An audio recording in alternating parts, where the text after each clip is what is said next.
상위 10% 소득이 시간에 따라서 어떻게 증가했는가, 요거 외에도 과연 상위 그 10%의 저축률은 또 어떻게 변화했는가, 그것도 한번 볼 수가 있는데요. 요 차트는 GDP 대비 소득 상위 10%와 하위 90%의 저축률의 변화를 나타내는 겁니다. GDP 대비 거의 8%, 10% 가량 최근에 저축하고 있음을 알 수가 있죠. 상위 10%는 GDP 대비하는 거니까 뭐 굉장히 높은 금액일 수가 있죠. 근데 하위 90%는 오히려 점점 줄어드는 것을 우리가 볼 수가 있습니다.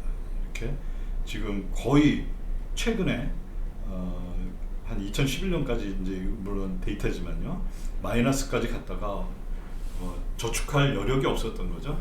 이제 그래도 거의 0 근처에 와 있는 거죠. 즉 보면은 그 저축은 누가 하느냐, 여기서도 우리가 볼 수 있듯이 저축은 돈 있는 사람이 한다, 부자가 저축을 한다라는 것을 우리가 확인할 수가 있고요. 그 다음에 제가 봤던 이 수피의 논문에서 제일 재밌었던 차트가 이거예요. 이건 뭐냐면은 가로축은 나이를 나타냅니다. 나이가 많아질수록 18세에서 74세까지 이렇게 쭉 했고요. 세로축은 뭐냐면은 올라갈수록 그 소득이 높아지는 걸 의미합니다. 그럼 가로축으로는 나이가 많아지고 세로축으로는 그 소득이 높아지는 건데요. 자, 여기서 한번 아무 점이나 딱 해서 이렇게 가로로 이렇게 딱 우리가 그걸 보면요, 가로축으로 할 때 이 색깔이 안 변하죠. 색깔이 안 변한다는 건 뭐냐면 색깔이 진할수록, 이 주황색이 진할수록 저축률이 높아지는 거고요. 색깔이 파란색에 가까울수록 저축률이 낮아지는 거예요. 근데 색깔이 변하지 않는다, 이건 뭐냐면은 나이에 따라서 같은 소득일 때 나이에 따라서 저축이 별로 그렇게 변하지 않는다. 그런데 반대로 세로로 한번 가볼게요. 이 얘기는 뭐냐면 같은 나이일 때 저축은 어떻게 변하냐, 색이 여러분 우리가 크게 변하는 것을 우리가 볼 수가 있죠. 색깔이 점점 진해지는 걸 볼 수가 있죠. 이게 뭐냐면은 역시 저축은 어떤 인구 구조에 의한 것보다는 저거에 의한 것이다. 즉 인컴, 소득에 의한, 소득 불평등에 의한 것이다 라는 것을 보여줄 수가 있죠. 여기 물론 이런 점도 있습니다.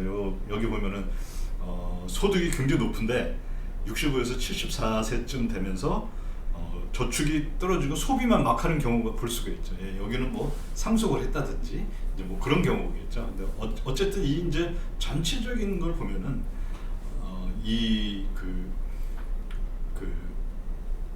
누가 저축을 하느냐, 이것은 인구 구조에 의한 것보다는 저거에 의한 그 소득 불평등에 의한 것이 많다라는 것을 우리가 볼 수가 있습니다. 물론 이 전체 논문을 여러분들이 다 찾아보셨을 텐데 굳이 뭐 그럴 거 없이 이렇게만 보셔도 아마 충분히 이 수피라는 사람이 이번 심포지움에서 잭슨홀 미팅에서 발표한 내용에 거의 뭐 중요한 것들을 우리가 찾아볼 수가 있다고 볼 수가 있습니다.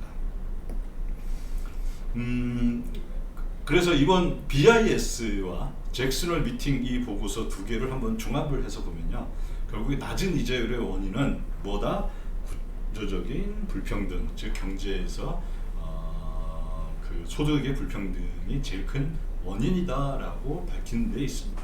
이것은 제가 아까 서두에서도 말씀드렸지만은 굉장히 중요한 내용입니다. 왜냐하면은 이것을 예전에는 저걸로 본 거예요. 그 인구 구조 확산, 뭐 어쩔 수 없는 거다. 특별히 애를 더 낳게 한다든지 출산율을 높이지 않는 이상 어쩔 수 없는 거다라고 봤는데 이것을 아니다, 구조적인 불평등이다. 어떻게 보면은 좌파라고 볼 수도 있죠. 좌파의 어떤 그런 결론이라고 볼 수가 있는데, 사실 이게 굳이 좌파 우파를 떠나서 현재 있는 데이터를 가지고서 그대로 보여준 아마 그런, 어떻게 보면은 잭슨홀 미팅에서 또는 전체 우리 현재 전 세계 중앙은행의 역사에서 굉장히 중요한 분수령이 되는 논문이 아닐까 이렇게 생각을 해봅니다.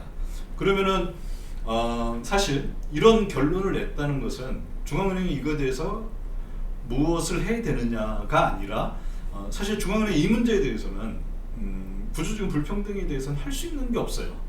중앙은행이 할 수 있는 거는 불평등에 의한 어떤 사태가 악화되는 걸 막아주는 거에 불과합니다. 즉 이건 뭐냐면은 중앙은행이 예를 들어 이제 테이퍼링을 하면서 이자율이 높아지거나 또는 갑자기 저런 경우가 생기겠죠. 또는 뭐 인플레이션이 생긴다거나 그랬을 때 중앙은행은 그때는 개입할 수 있겠죠. 그렇지만 이것은 구조적인 불평등이기 때문에 아까 말씀드렸듯이 1차, 2차 분배 개선 효과가 제일 적은 나라가 선진국에서는 미국, 그 다음에 이머징에서는 인도와 중국인데 이 세 나라들은 2차 분배 개선 효과를 높임으로써 이런 것들을 할 수 있겠죠. 근데 1차, 2차 분배 이거 1차는 시장이 하는 거고 2차는 정부가 하는 거겠죠. 물론 3차는 개별 기업이 알아서 자발적으로 하는 거지만, 근데 2차 분배에서 중앙 정부의 역할이 굉장히 중요해진다. 이렇게 생각할 수가 있습니다. 그다음에 그 수피의 논문에서는 얘기가 되어 있지는 않은데요. 또 일군의 또 여러 경제학자들이 또 지목하는 이자율 낮은 거의 원인은 뭐냐?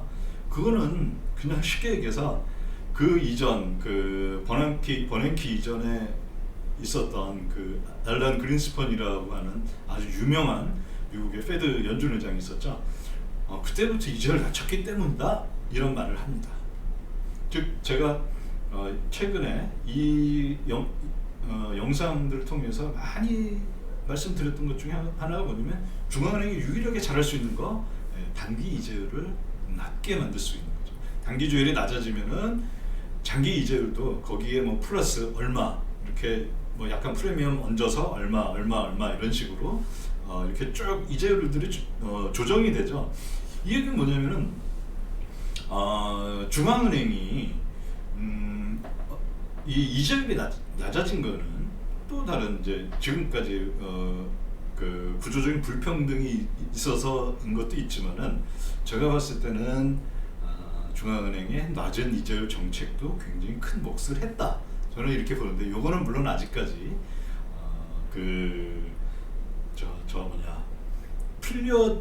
해결된 문제는 아닙니다. 아직도 굉장히 많은 학자들이 논쟁을 하고 있고요. 그런데 어쨌든 수피의 이런 논문은 뭐냐면은 결국에 중앙은행이 지금까지 해왔던 이 QE 그 다음에 낮은 이자율 정책에 대해서 면죄부를 발급해 준 거죠.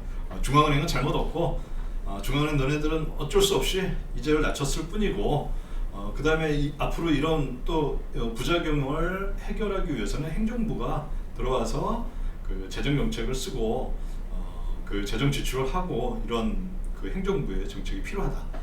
거기에다가 힘을 실어주는 이런 어떻게 보면 양수 경장이라고 할 수가 있죠. 그리고 이거는 또 파월의 임기 연장하고도 굉장히 관련이 있습니다. 내년 2월인데요. 그때 파월이 임기 연장을 하려면은 지금 행정부인 재무부 장관인 옐런의 하고 어쨌든 정책 공조가 돼야 되니까요. 이런 중앙은행으로서는 미국 연준으로서는 이례적으로 잭슨홀 미팅에서 나온 심포지움에서는 굉장히 이례적으로 부의 불평등 문제를 정면으로 다뤘고 이게 투자를 감소시키고 그 다음에 이자율을 낮게 했다. 그러면은 결국에 요거에 관련된 정책은 중앙은행은 할 수가 없지만은 행정부가 할 수 있는 정책이 있죠. 투자를 높이는 거죠. 투자를 높이려면은 뭐 여러 가지 방법이 있을 텐데요. 증세를 하거나 뭐 요건 좀 약간 어려운 얘기인데 하여튼 그런 식으로 굉장히 좀 다른 재정 지출을 많이 하거나 뭐 그런 식으로 갈 수 있는 뭐라 해야 되나요? 그런 이제 어떤 정책에 그런 제시를 하고 있다. 이렇게 생각할 수가 있겠습니다. 자, 그래서 한번 저는 요 마지막을 좀 간단하게 평행 우주라고 이렇게 제목을 지었는데 G2에 반응해서 G2 미국하고 중국이죠. 평행 우주다. 이건 뭐냐면은 둘 다 큰 나라가 지금 하고 있는 정책 기조가 굉장히 유사하다 그런 걸 볼 수가 있습니다. 먼저 뭐 중국을 보면요, 우리 지난 시간에 제가 중국에 대해서 얘기했을 때 공동 부유론에 대해서 잠시 얘기했는데, 이건 뭐냐면 결국에 제일 중요한 건 1차 분배인데 1차 분배를 하는 데는 시간이 많이 걸립니다. 그래서 지금 뭐 지난번에 얘기 들어보니까 지난주 뉴스들을 보니까 이제 그 영어 학원이라든지 그 방과 후 학원들이 전면 금지가 되면서 그 학원들이 성인 교육 그 학원으로 많이 바뀌었다고 해요. 그 뭐 예를 들어 성인 기술, 컴퓨터 학원 뭐 이런 식으로 뭐 이제 많이 바뀌어 가고 있다고 합니다. 그 얘기 뭐냐면은 1차 분배를 제대로 하기 위해서는 당연히 그냥 이제 그 임금만 그냥 아무 이유 없이 올릴 수가 없잖아요. 그러면 이제 교육을 많이 받고 그런 그 새로운 직장에서 일을 할 수 있는 사람들을 키워야 되는데, 그런 식으로 이제 바뀌어가고 있고요. 그리고 뭐 또 이것도 이제 따로 제가 한번 주제를 잡아서 말씀드리고자 하는데요. 부채 위주의 경제 발전을 이루어왔어요, 중국이. 근데 이거를 북경거래소를 신설함으로써 이번에 이거 굉장히 또 이것도 재밌는 이슈인데요. 주로 중소기업 위주로 혁신적인 중소기업 위주의 거래소를 신설한다고 합니다. 이 얘기 뭐냐면 그동안에는 이제 그 대기업들, 특히 국영기업들이 부채 위주로 이게 쭉 커왔는데, 그런 게 아니라 실제 민간으로부터 자금 조달을 함으로써, 즉 그 상장을 함으로써 거기에서 새로운 그 자금 동력을 받겠다. 그걸 가지고서 새로운 그 혁신적인 중소기업 위주의 그런 이제 새로운 경제 체제로 가겠다, 그런 걸 준비하겠다라고 한 게 북경거래소인데, 어쨌든 이런 식으로 굉장히 지금 반독점 분위기, 그 다음에 결국에 이거는 일단 목표는 뭐냐면은 불평등 해소, 불평등을 어떻게 해소할 것인가, 이렇게 집중이 되어 있습니다.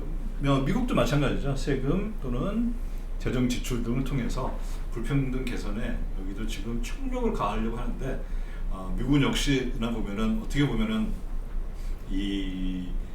굉장히 이제 그 뭐라 해야 되나, 여론을 중시하는 것 같아요. 그러니까 당연히 뭐 그럴 수밖에 없죠. 중국은 중국 공산당 CCP가 여론을 만들어낼 수가 있다면, 미국은 그건 힘드니까 쭉 이렇게 BIS가 뭐 미국의 말을 듣는지 안 듣는지 모르겠지만 BIS에서 저 불평등에 대한 문제를 제기하고, 그 다음에 잭슨홀에서 불평등에 대한 얘기를 그 이전에 누구도 이렇게 직접적으로 이자율의 원인은 불평등이다 이렇게 딱 얘기를 하니까, 그러면 그거에 대해서 이제 미국 행정부가, 지금 바이든 행정부가 해야 되겠죠. 그래서 이 얘기는 뭐냐면은 어떻게 보면 테이퍼링이라는 것은 불평등 개선에 비하면은 아주 작은 문제다. 테이퍼링은 어떻게 보면 금융시장 내의 문제지, 이 불평등 개선에 의하면은 굉장히 작은 문제가 될 수 있다. 요거를 암시하기도 합니다. 그래서 이게 아마 연준의 정책에도, 정책 기조에도 제가 볼 때는 어떻게 보면 굉장히 큰 영향을 미칠 것 같아요. 왜냐하면은 이전에는 테이퍼링을 할 것이냐 말 것이냐의 이 정책이 집중이 되어 있었는데, 이제 불평등 문제가 불거지니까 불평등을 개선하기 위해서는 만약 테이퍼링이 필요하다 그러면 해버리는 거죠. 그러니까 어떻게 보면은 뭐 성동격서 뭐 이렇게 볼 수도 있죠. 그러니까 이 예전에는 테이퍼링을 하기 위해서 이걸 어떻게 할까, 뭐 제가 그동안 많이 말씀을 드렸던 게, 위에 이자율은 그 IOER로 묶어두고 밑에 이자율은 5번의 RRP로 묶어주고 여기서 이거를 조금씩 올리면서 테이퍼링을 준비를 한다, 뭐 이런 식으로 얘기했었는데, 이제는 어떻게 보면은 전체 구도가 테이퍼링은 이제는 큰 의미 없어. 전체 경제에 불평등을 개선하는 게 더 큰 의미가 있다. 뭐 이런 거를 내던진, 제가 봤을 때는 아마 이번 잭슨홀 미팅의 제일 큰 뭐라 해야 되나요? 어떻게 보면은 이 연준의 정책 변화가 아닌가 그렇게 느껴집니다. 근데 뭐 그렇다고 불평등 개선하기 위해서 연준이 할 수 있는 건 없죠. 그럼 연준은 무슨 얘기 하냐? 만약에 바이든 행정부가 불평등 개선하기 위해서 뭐 뭐 재정 지출을 한다든지 뭘 한다든지 했을 때 연준은 거기에 전적으로 뭐 협력을 하는 그런 뭐 스탠스를 그런 것을 할 텐데요. 어쨌든 이전과는 좀 더 다른 분위기가 됐다. 굉장히 다른 분위기가 됐다. 즉 테이퍼링은 이제 뭐 별로 그렇게 중요한 거 아니야. 불평등 개선이 더 중요한 거야. 이런 식으로 약간 정책의 그 뭐라 해야 되나 무게를 두는 무게 중심이 조금 변하지 않았나 이렇게 생각을 해봅니다. 이렇게 간단히 이번 잭슨 홀 미팅에 대해서 다뤄보았는데요. 다음에는 이제 또 지금 벌어지고 있는 일들을 중점적으로 해서 어떤 또 새로운 내용들에 대해서 국경 거래소 문제도 있고요. 그다음에 또 아마 연준이 이 불평등 문제를 제기한 이상 앞으로도 계속 이 문제가 이제 연준뿐만 아니라 행정부에서도 이게 제기가 될 텐데 이걸 해결하기 위한 그거에 대한 내용도 그때그때 중요한 사건을 중심으로 꾸준히 업데이트 하도록 해보겠습니다. 네, 여기까지 들어주셔서 대단히 감사합니다.